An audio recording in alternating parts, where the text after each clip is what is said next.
ठीक है, आज हम पढ़ेंगे क्लास 9 साइंस का जो आपका सेक्शन फिजिक्स है, फिजिक्स का जो पार्ट 3 है। तो इसमें पहला हेडिंग है आपका त्वरण एक्सेलरेशन। अब इसको सबसे पहले परिभाषित करें, त्वरण कहते किसे हैं। तो त्वरण को परिभाषित कैसे करेंगे, लिखा गया यहाँ पर वेग परिवर्तन की दर को त्वरण कहते हैं। वेग परिवर्तन की दर को क्या कहते हैं, त्वरण कहते हैं। मान लिया कि कोई वस्तु किसी नियत चाल से चल रही है, किसी चाल से चल रही है, ठीक है। मान लिया कि वह चाल आपका क्या है, वह वेग आपका क्या है, u, ठीक है। उसके बाद कुछ समय के बाद उसका वेग बढ़ करके कुछ अलग हो जाता है या घट करके कुछ अलग हो जाता है, तो उसके बीच का जो अंतर होगा और जो समय लिया गया होगा उसके अनुपात को हम क्या कहेंगे, त्वरण कहेंगे, ठीक है। वेग परिवर्तन की दर को क्या कहते हैं, त्वरण कहते हैं। इसे किससे प्रदर्शित करते हैं, ए से प्रदर्शित करते हैं। इसको किससे प्रदर्शित करते हैं, ए से प्रदर्शित करते हैं। तो ठीक है, उसको सबसे पहले इसका सूत्र लिखते हैं। त्वरण बराबर वेग परिवर्तन, वेग परिवर्तन बटे समयांतराल, ठीक है। वेग परिवर्तन बटे समयांतराल, ठीक है। अब इसमें देखेंगे, मान लिया कि कोई वस्तु है किसी वेग से चल रही है, माना उसका प्रारंभिक वेग आपका क्या है, u। कुछ समय बाद, उस समय को हम मान लेते हैं t, कुछ समय बाद उसका वेग क्या हो जाता है, v हो जाता है। u से बढ़कर के क्या हो जा रहा है, v हो जा रहा है। और इसके दौरान जो समय लिया जा रहा है वो आपका समयांतराल है, और जो वेग में परिवर्तन है। तो अंतिम वेग में से हम क्या करते हैं, प्रारंभिक वेग को घटा देते हैं, तो आपका क्या मिल जाएगा, त्वरण मिल जाएगा। त्वरण को हम किससे प्रदर्शित करते हैं, ए से प्रदर्शित करते हैं। एक्सेलरेशन का पहला अक्षर आपका क्या है, ए है। इसको किससे प्रदर्शित कर रहे हैं, ए से प्रदर्शित कर रहे हैं। यहाँ पर लिखा है, माना कोई वस्तु का प्रारंभिक वेग क्या है, u है।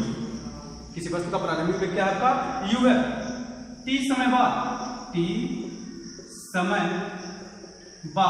u से बढ़कर के क्या हो जा रहा है, v हो जाता है। t समय बाद क्या हो जा रहा है, v हो जाता है, ठीक है। तो वस्तु का त्वरण, तो त्वरण को हम किसी डिनोट कर रहे हैं, a से डिनोट कर रहे हैं। तो a बराबर हो जाएगा वेग में परिवर्तन, जो अंतिम वेग है उसमें से हम क्या करेंगे, प्रारंभिक वेग को घटाएंगे, और जो समयांतराल है उससे हम क्या करेंगे, भाग। तो हो जाएगा यहाँ पर v माइनस u बटे t, ठीक है। ये आपका क्या हो गया, त्वरण हो गया। अब देखेंगे त्वरण का मात्रक। त्वरण का मात्रक भी आपको जानना जरूरी है। तो त्वरण का मात्रक किस पर डिपेंड करता है, त्वरण का मात्रक वेग और समय पर निर्भर करता है। समय की मात्रक और वेग की मात्रक पर किसका मात्रक डिपेंड करता है, त्वरण का मात्रक डिपेंड करता है। तो लिखें त्वरण का मात्रक बराबर त्वरण का मात्रक बराबर क्या हो जाएगा आपका, वेग का मात्रक बटे समय का मात्रक। त्वरण का मात्रक क्या है, वेग का मात्रक बटे समय का मात्रक। इसके पहले आपको बता दिया गया था वेग का मात्रक क्या होता है। वेग का मात्रक आपका होता है मीटर प्रति सेकंड, मीटर प्रति सेकंड। और समय का मात्रक आप जानते ही हैं क्या होता है, सेकंड।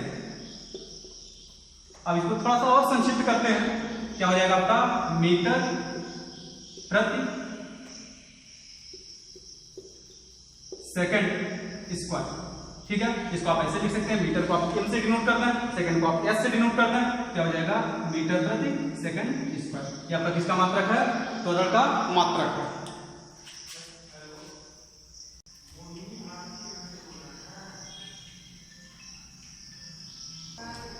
देखेंगे त्वरण के प्रकार में पहला प्रकार है आपका एक समान त्वरण।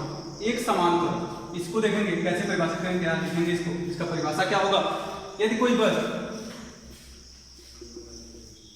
यदि कोई वस्तु समान समयांतराल में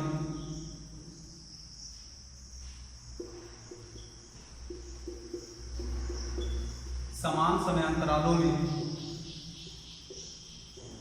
समान रूप से परिवर्तित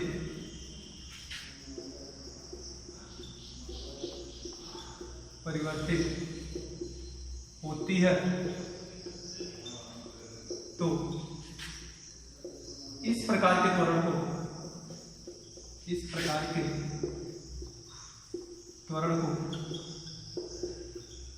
एक समान त्वरण कहते हैं। एक समान त्वरण कहते हैं।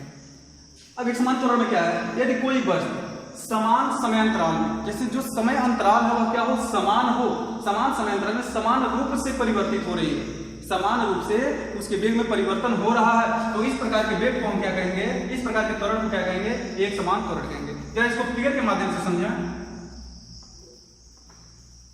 इस एक्स अक्ष पर आप क्या लें, समय लें, और इस पर क्या लें आप, वेग।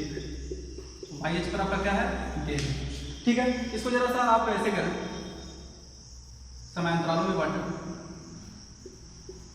मान लिया कि 2 सेकेंड, 4 सेकेंड, यह क्या है आपका, इस पर समय है आपका, इस पर वेग है। ठीक है, ये आपका 6 सेकेंड, ये आपका क्या है, 8 सेकेंड। ठीक है, इस पर मान लिया कि 2 सेकेंड में वो कितना विस्थापित होती है, 5 मीटर। 4 सेकंड में कितना विस्थापित होती है, 10 मीटर। उसके बाद से 15 मीटर, उसके बाद से 20 मीटर। अच्छा, कहने का मतलब यह है कि पहले 2 सेकंड में वो 5 मीटर विस्थापित हो रही है। ठीक है, दूसरे अगले मतलब फिर 2 मिनट में वो कितना विस्थापित हो रही है, 5 मीटर ही विस्थापित हो रही है। फिर अगले 2 सेकंड में कितना विस्थापित हो रही है, 5 मीटर ही विस्थापित हो रही है। फिर अगले 2 सेकंड में कितना विस्थापित हो रही है, 5 मीटर ही विस्थापित हो रही है। तो इसके बीच अगर आलेख खींचा जाए तो उस आलेख को जरा देख लें।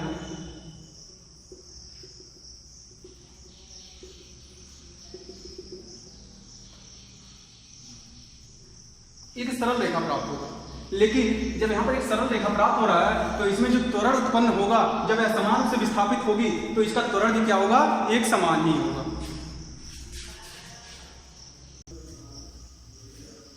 अब देखेंगे त्वरण का एक अगला प्रकार है आपका असमान त्वरण। इसका परिभाषा क्या लिखा गया है, यदि किसी वस्तु के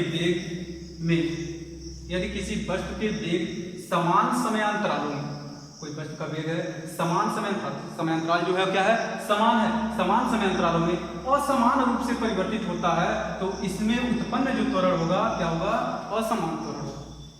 यदि किसी वस्तु के वेग में समान समयांतरालों में असमान रूप से परिवर्तन हो रहा है, जैसे मान लिया कि पहले 2 सेकंड में वस्तु का वेग क्या है, 5 मीटर प्रति सेकंड है। फिर अगले 2 सेकंडों में क्या हो जाता है, 2 मीटर प्रति सेकंड हो जाता है। फिर अगले 2 सेकंड में क्या हो जाता है, 10 मीटर प्रति सेकंड हो जाता है। तो इस प्रकार से जब परिवर्तित होगा तो यह इस प्रकार का इसमें जो उत्पन्न त्वरण होगा वो क्या होगा, असमान त्वरण होगा। ठीक है, इसको जरा आप ग्राफ के माध्यम से खींचें।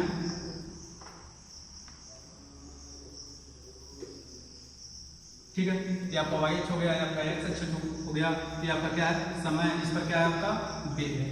ठीक है, अब इसके लिए हम ग्राफ क्या खींच रहे हैं, ग्राफ आपका इस तरीके का खींच रहे हैं। टाइम मार देते हैं, 1 सेकंड, 2 सेकंड, 3 सेकंड, 4 सेकंड। अब देखें हैं, अब पहले में वो क्या है, इसका वेग लगभग 0 के तुल्य है। फिर अगले 2 सेकंड में इसका वेग कुछ अलग बढ़ जाता है। फिर अगले सेकंड में उसका वेग बढ़ करके कुछ अलग हो जाता है। फिर अगले सेकंड में उसका वेग बढ़ करके कुछ अलग हो जाता है। फिर अगले सेकंड में उसका वेग बढ़ करके कुछ अलग हो जाता है। मतलब उसके वेग में असमान रूप से परिवर्तन हो रहा है। तो इस प्रकार के जब असमान रूप से परिवर्तन होता है तो इसमें जो उत्पन्न त्वरण होगा वह क्या होगा, असमान त्वरण होगा। ठीक है,